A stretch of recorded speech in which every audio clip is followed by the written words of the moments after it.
I remember you mentioned that you need stories to be an artist. Otherwise, you're just a rapper.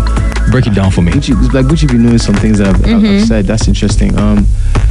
Yeah, I think that's where the connection comes from, you know? Like, that's how people connect, you know? Because when you're telling them, you know, little parables, little anecdotes, little stories from your own life or what you've seen and observed, you now realize, if you're lucky, there's millions, sometimes more than millions of people who really connect to that, or just thousands or just hundreds, but that connect to that message in your music. You know, I feel like there's something powerful about stories. I think human culture is built on stories. So yeah, sharing those stories in your music is like, that's the art form.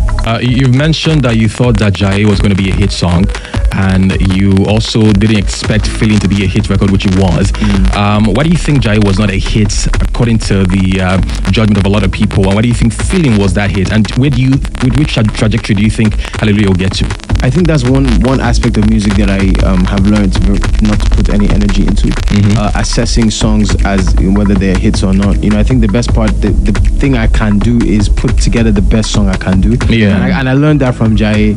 You know, I really felt Jai was a very, very, very special song. I thought it was me now, like, kind of like putting something together that maybe like that would appeal to a wider audience. Okay. Yeah. And in its own way, it did really special things for me, but it didn't do what Feeling did.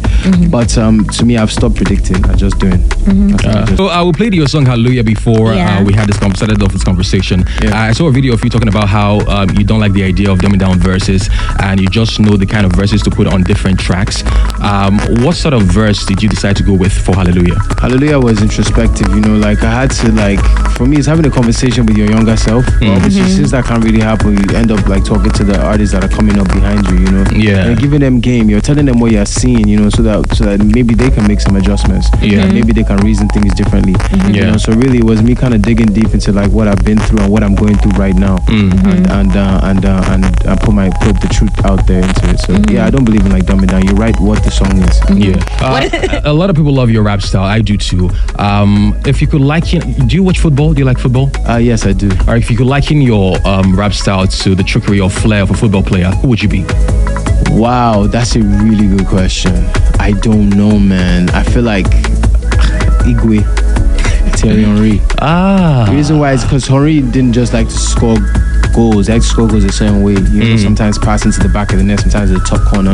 I feel like for me, it's like, you know, these words, like I savor words, the pronunciation, the tone, the landing. Like I enjoy that stuff. So it's like, it's not just that it sounds good. It has to, you have to hear the words sweet. It's not that the whole song is sweet. Every part of it has to be The process. The process has to be sweet, you know. So I feel like